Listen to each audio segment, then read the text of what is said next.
This is Miss Lizzie, and I want to welcome you to the Queen Lizzie podcast. Together, we will go through the history of Rosewood, Florida, and watch as the once prosperous town rises out of the bloodshed, fire, and ash to reveal the people, the memory, and the legacy of Rosewood. Watch every Thursday on Facebook and YouTube, or listen to our story on Apple or Google Podcasts, Spotify, iHeartRadio, or wherever you find your favorite podcasts. Hello, everybody. I am Lizzie Robinson Jenkins, representing not only the Rosewood Foundation, but the personal testimonies and history of cherished friends and family. You are now watching the Queen Lizzie podcast. Today, we are talking with Larry Johnson. Welcome, Larry Johnson, to the Queen Lizzie podcast show. Thank you for having me. It is a pleasure to be here and an honor to be in front of Lizzie Robinson Jenkins, the Queen, my mama. Thank you, son. I have been excited knowing that you were coming. I have been looking forward to us talking about history, because you have a history too. It's not Rosewood, but it's a history that I want you to tell us about later. Okay. I will key you in when I am ready. But first of all, I want you to know we had an exciting event this weekend that you and your wife were able to attend at the Hilton Hotel. It was, I'll let you tell us. Did you enjoy yourself?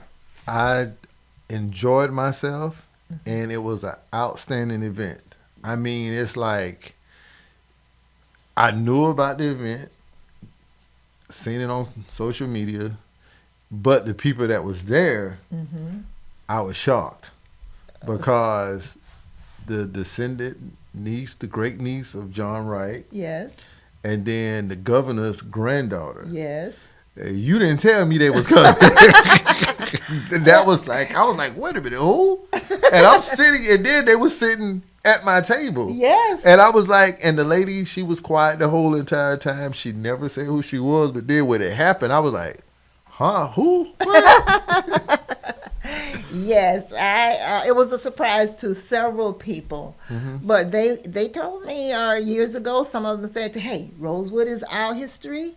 And I invited them, the couple that were sitting with you, they were sisters. I invited them to the event. They said, oh, we'd love to. Okay. And they showed up and showed out. When I say showed out, they made their speeches. They let people know how concerned they are with the history of Rosewood and keeping it preserved and telling the truth. And I also, the biggest thing that happened after we finished the program, we were able to show people a photo of Rosewood, which is called a diorama. And this is the diorama that was showcased all night at different stages in Rosewood. This is the Rosewood diorama. This is exactly how close enough to it Rosewood looked back before 1923. We have the cypress trees, a picture of the shotgun house, and the picture of John Wright House. You can't see it, but it's in the far back. But we do have it on a bigger platform that we are going to be sharing with people. So I am so excited about what happened Saturday night and what is going to happen later this month and next month as we continue to spread the word about the importance of keeping history alive. And I don't call it Black history, I call it American history, because all history is American history. Yes. And my reason for inviting you today, because I know during that time, the scary time, or the time when we were not welcome as equals in Alachua County, Levy County, and in Marion County, where you are from. And I invited you to share with us today the obstacles your father experienced when he was the sheriff, Yes, ma'am. when he Sheriff was deputy. He was a sheriff. sheriff deputy Yes. in Ocala, Yes. Marion County. So, would you like to share his experiences with Yes. us? Yes, I would like. My father, he was born in 1938. Now, 1938 is like a significant year because 10 years before that, that's when you was born? 1938, yes. So you were my dad. That's why I call you mama. Oh, yes.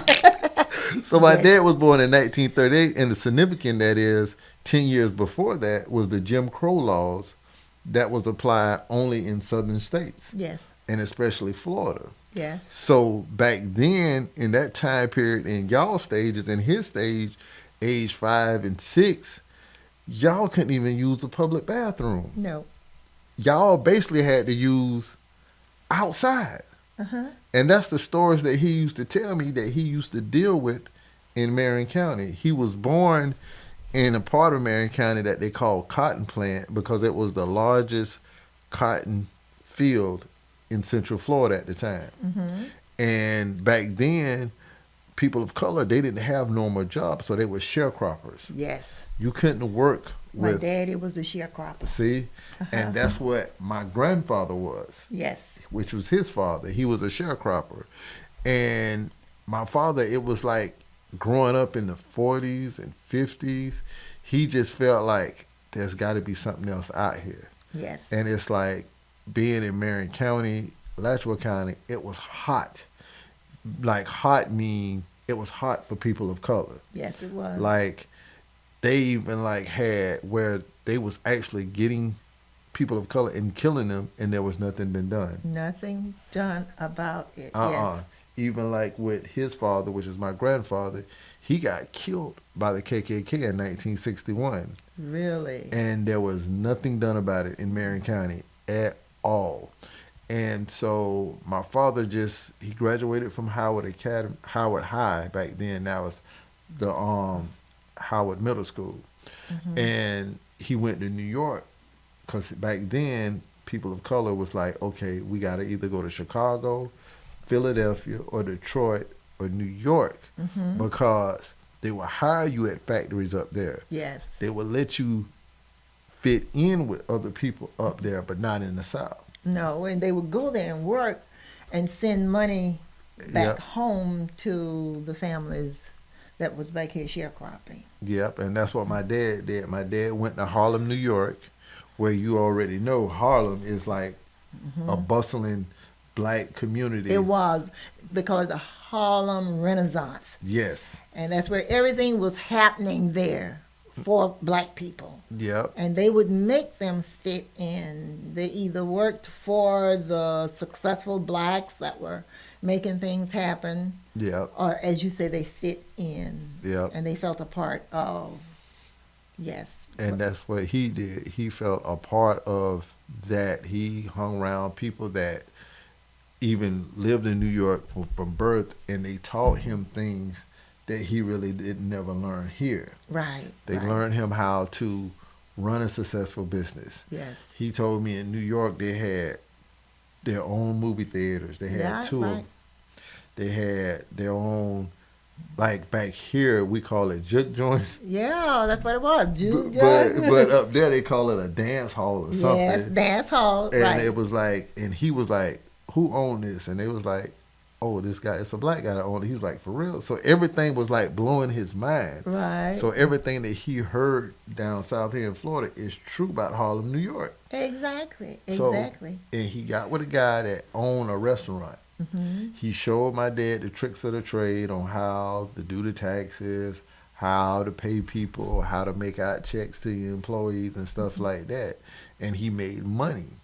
So what he did was, when he was hearing about how people of color was getting pulled over here, Ocala, Yes. Marion County, and like, oh, you did this and they never did anything. Or then Exactly. they'll take their billy club and break your tail light. Yes. Then give you a ticket for a tail light. And saying your tail light was broken. Yeah. And they are the one that broke it. And it's like, I didn't live through that. You lived through I that. lived through it. My dad was so afraid of white men. Like you said, someone killed your granddad. My dad was afraid of white men his entire life, because he purchased a huge amounts of property, and he knew back then they would kill you and take your property and claim your property. Yeah, Yeah, they would. They yeah, would. it was real bad, but it was Rosewood all over again. And my mother told me all the time, Rosewood, there are many Rosewood with a different name. They just say Rosewood, okay? But all of these places that killed people and mistreated people had the same mindset as the Jim Crow boys. Yeah. Yeah. So when did your father become a sheriff? When he moved back? When he moved back here, that's when he was up north and he was hearing about how the police and the sheriff was treating people. Right. So when he moved back here, the sheriff department, it was like 64 when Lyndon B. Johnson wrote that Civil Rights Act bill. Yes, yes. And it was trying to make it equal equality for people. So the South didn't want, they were still bending against it. But then it was like, we're going to hire people of color, but we're not going to give them a job. Okay. So when he came back, that was like one of his things he wanted to do, because all his life living in Ocala, oh, you're not going to be this, you can't be that, you can't do this, you can't do that. But being when he was in Harlem, it's like, I'm going to go back and I'm going to be whatever I want to be. Right. So when he came back in 64, Back to Ocala. Okay. That's when he went and filled the application to be a sheriff deputy. Right. And then come to find out, it was other people who filled the application to be a sheriff deputy, but they quit when they was doing the training test. Right. Because they was literally spinning on the ground when you would do a bear crawl. Like you would get on your stomach and do a bear crawl. They was spitting on the ground. So the people of color before my dad, they never made history because they quit. Because they were not going to do that bear through the spit or on the spit. So my dad did it, but he said he held his head up and he had all the spit on his uniform and his pants leg. And then he said when he got up, Sheriff Doug Willis, who was the sheriff at the time, he said he passed. But the other guys that was up under him, nah, he need to redo that over again. And they were like literally hawking up more spit, spitting on the ground so he wouldn't do it, but he already went through it. So Doug Willis was like, nope, he got the job. So my dad was like one of the first two black people in Marion County to become a sheriff deputy. He earned it. Yep. He was determined, and that's what it takes, determination. In these days, he wanted to be a sheriff, and he proved to them that he was capable of passing the test. But then he had to deal with the mess that came behind it. Oh, yes. I can only imagine. Because, like, back then, you would have to leave. Like, now they let you drive the patrol car home. Back then, they didn't. You have to drive your car to work, check in, get in your patrol car, and leave and go to your point. Okay. When he got to work, all his tires was flattened on his patrol car. And sometimes the window was broken. So that was making him be late. Okay. And a setup. Okay. Yeah, that's what it was. For a shutdown. That's what it was. To shut down his interest. And he was only a sheriff deputy for 4 years because he said, I did it, I became it, but I'm not going to take up with their mess. Yeah. And it's like, y'all want to make me late to my post, and then y'all want to like make me look bad. And then the person that made him the sheriff, Doug Willis, he didn't really know anything about it because they had people up under him like lieutenants and all that. Right. They was the one that was letting these other guys flatten his tires. Okay. So it was a plan. It was a plan. It was a plan. But it was good that he stayed there, you said, for 4 years? 4 years. And suffered the agony of defeat? Well, it wasn't defeat. Because he did it. Okay. He did what he needed to do, and that is grateful. And again, I'm going to go back to this diorama, which is new on the set, and so proud of the work that we are doing and have done here in Rosewood. And this is what we plan to move, okay, the house to Archer, to make sure. The John Wright House, to make a Rosewood Museum in Archer. Okay. And we're working on it daily. And we're trying to get donations for the house. And anyone want to donate, they can go to www.rosewoodflorida.com and make a donation. We are receiving donations as we speak. Okay, that's about time for our first half. We are going to head to a quick break, and we'll be right back after a word from our sponsors. I am Black History. I am Rosewood Black History. I am Florida and America's Black History, and you are too. January 1st, 1923, the KKK insurrectionists attacked Rosewood, killing 5, burning it down. Because a white woman lied and cried, a black man assaulted me. Rosewood redevelopment is on its way. Want to help? Visit rosewoodflorida.com. Meldon Law has been serving personal injury victims since 1971. In those days, Jeffrey Meldon's presence as an attorney in the music scene dubbed him with the nickname the Hippie Attorney. And although times have changed, two things haven't: our commitment to bettering our community by helping the injured, Albert, are you ready to go to the game? and our love for the Florida Gators. If you bleed orange and blue, Meldon Law is the firm for you. Welcome back to Queen Lizzie Podcast, brought to you weekly from the Steve Spurrier Podcast Room at Spurrier's Gridiron Grill. We are here with Larry Johnson. The Queen Lizzie Podcast is brought to you by Campus USA Credit Union, live from the Meldon Law Gator Studios at Spurrier's Gridiron Grill. Special thanks to Greg Bradley, Allstate Insurance. And we are back after a successful weekend at the Hilton Hotel Conference Center, where we showcased 8 distinguished women, recognizing them in honor of my Rosewood aunt, Mahulda Gussie Brown Carrier. And we called the event an influential. That's what we gave out, influential awards. The purpose of the awards saying or reading influential is because my aunt was a Rosewood teacher and was never able to be an influence to anyone, because after the Rosewood Massacre for 25 years, she was harassed by the conspirators that burned and destroyed Rosewood.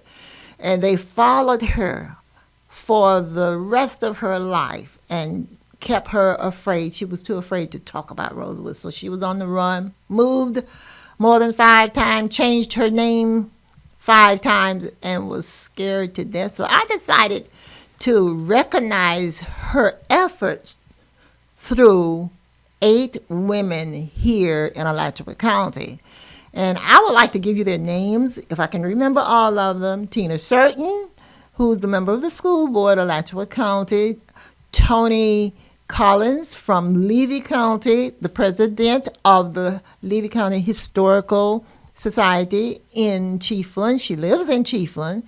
And she's an author, and she is a best friend, because when I was researching Rosewood in the Levy County Courthouse, one day I was in a room sitting just minding my own business and doing what I needed to do. And she walked up to me and said, "Hey, how are you?" I said, "Hello." She said, "My name is Connie. My name is Tony Collins." And she said, "If it's anything I can help you do, let me know." I said, "Of course, I will let you know." And of course, she started to help me locate information in the drawers there in the office of the courthouse. And we became friends. And one day I got a call from her. "Liz, you know I lost my job."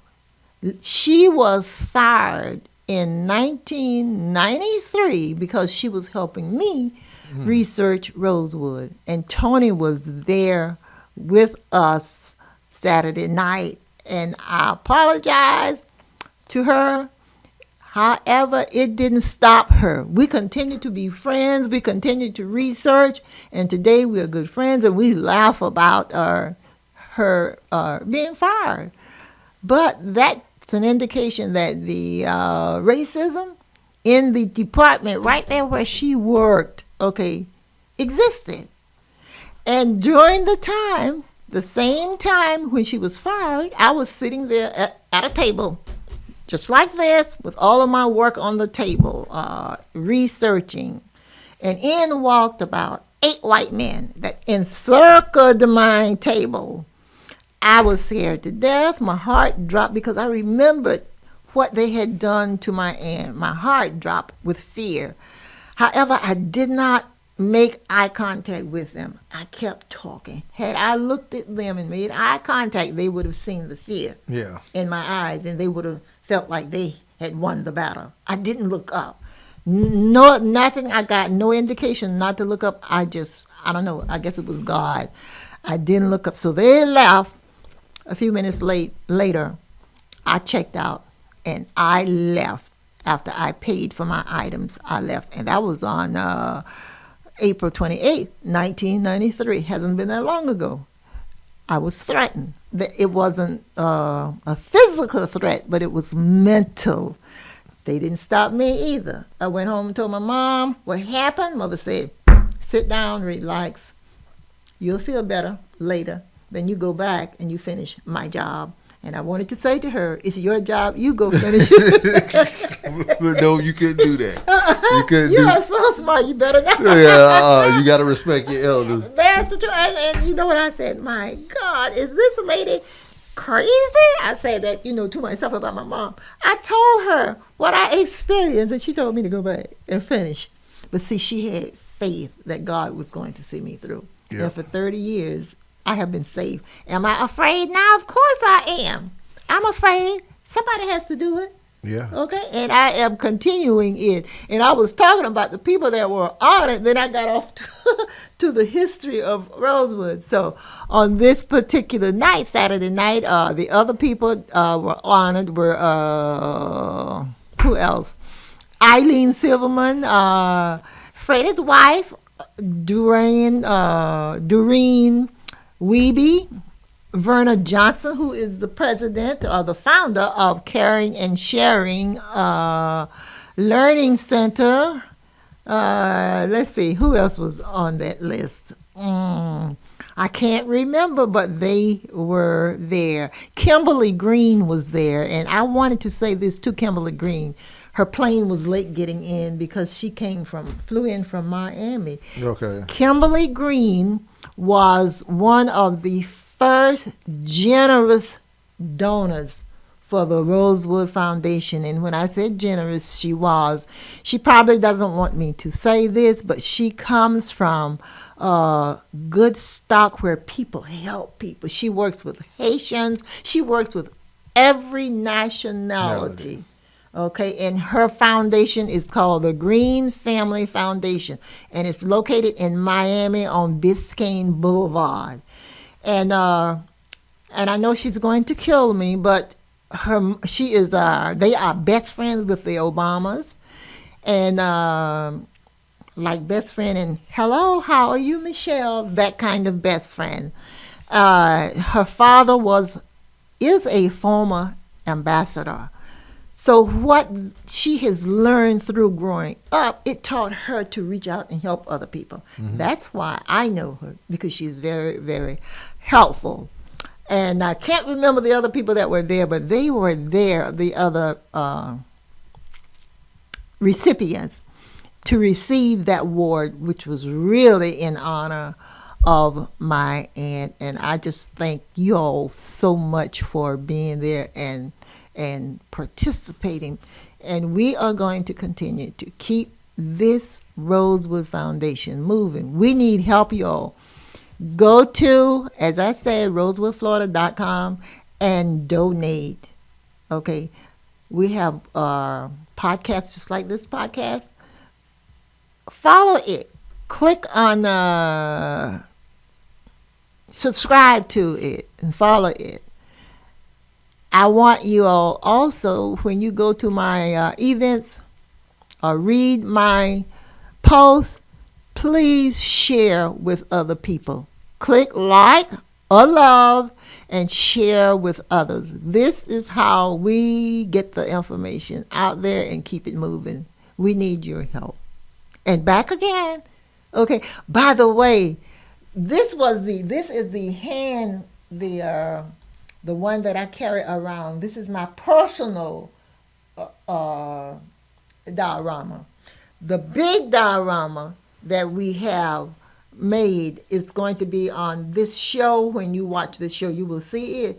It is going to be donated to Dr. Paul Brody, the president at Santa Fe College. We are giving it to Santa Fe College, but it tells the entire story of Rosewood. The tracks, the train tracks are there. Highway 24 is there. The houses, the cemetery, everything is on that diorama. It is awesome. It was built by a board member, Darren Kelly, for the people in the community. And not only has he built one, he told me last night, he is going to build lots more. Okay. One especially for Greenwood and Rosewood. You know, Greenwood is where the Oklahoma massacre happened. Yeah. Yep. So he's going to build one for them, and he told me that we were going to take it there and do a program together. So I'm looking forward, and I do know some people. I was in my sorority sister is also lives in Oklahoma, and she is a descendant of the Oklahoma massacre. So we're looking forward to doing bigger and better things with Rosewood and Greenwood. But back to you and your father. I know you are proud of your father, and I follow you on Facebook, and I see where you have been working with Central Florida College. Yes. This month. Yeah, they had a Black History program there last month. Yes. And I was like, they had reached out to me, and they was saying like, we noticed that your father, it's been on this platform and on television. And I was like, yes, talking about well, we want to do something for the community and the students. And I'm like, okay, what do you want to do? She was like, well, the students, they know about Martin Luther King, they know about Malcolm X, they know about Medgar Evers, but what about if we do somebody homegrown that's from Ocala? And I'm like, okay, that's fine. Now, this was the thing. They invited me out there, Mom, to do the presentation, but then when I got out there, they tell me as soon as I got there, talking about something, oh, yeah, this is going to be a curriculum, too. And I said, what? And I'm like, y'all didn't tell me this when y'all told me y'all wanted me to come. They told me when I got there that night. Mm-hmm. So next thing I know, a bunch of students was coming in with backpacks, and then the community came in, and then they staffed teachers and professors, and the history teacher that invited me, she was like constructing the whole entire thing. So I want to thank her for allowing me to come. What's her name?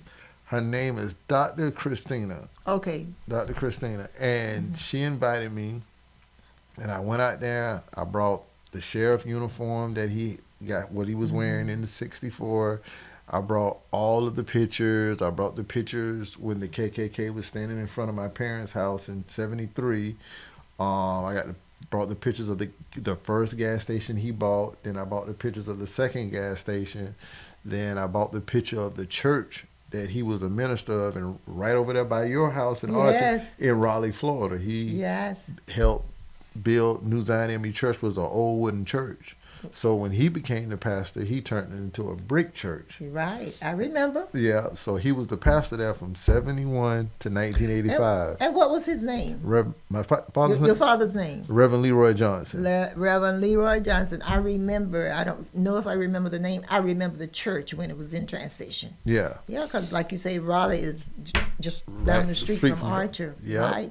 And they are my family too, the Raleigh folks. I didn't even know that until you told me. And then they was like, yeah, that's our cousin. Lizzie's our cousin. I'm like, I said, boy, it's like you said, small world. Small world. It's like, how can all this with Ocala constructed with Raleigh, constructed with you and Archie, Yeah, and right. it all did like this. Come together. And then me and you been at the hip for how long? About 5 years now? Yes, yes. And it's like, wow. Yes, yes. This is history, and we got to preserve it. It's everybody's history. It's ugly history, but we make it positive. Yeah. We don't tell it to divide. We tell it to unite And inform. and inform. Because it's like, because history tends to repeat itself. Yes. And like I tell people, like in 74, when he had the Gates gas station, 3 trucks pulled up in broad daylight, the KKK with cocktail bottles, to throw at the gas pumps to blow up the gas station. And if they would have did that, they would have blown up the whole entire block with people houses in it. And what stopped them was my dad knew that even though he wasn't no longer a sheriff, he was still able to carry his revolver. No matter what, it's still like you still a sheriff even though you're not working. So he pulled out his revolver that he had in the gas station for defense and shot up one of the trucks, and they left. Okay. And I got the police report from the Ocala Police Department from when it was filed by him that they came, and has the actual picture of the truck, because back then the truck that got shot up, they dumped it. And back then they had the serial number, the VIN number on the front window was metal. They pulled that off and took the tag off. But the police department didn't even check it for fingerprints to see who actually truck it was. It was a cold case. Okay. Okay, I understand. But anyway, I have enjoyed talking with you today. I hope we have informed you all that the hate didn't start yesterday. It has been around for a long time, Yes. even back during your father's days and before, your grandfather and my grandfather. But we are here talking you all to make sure that the ugly history does not repeat itself, and to inform you, because that's not who we are. Hate breeds hate. Yep. You have to plan to hate, but to love and to respect, it doesn't cost anything. No planning. No planning at all. And what's your favorite saying? You always say it. You saying, how you say it? Correct me if I'm wrong. You always say, how the kids of the day don't know where they're going. Unless they know where they came from. There you go. That's what you say all the time. All the time. Yeah. And we have to work hard to make sure this is relevant to our kids. Because history is who we are. Colorless, partyless, but it is history. Yes, it is. Okay. I am continuously humbled, honored, and blessed to meet people daily and invite them to join in peace building, healing, and reconciliation through learning about the history of Rosewood. That will wrap up today's episode. I am Queen Lizzie. Until next time, this is my Rosewood story, and I'm sticking to it. Bye.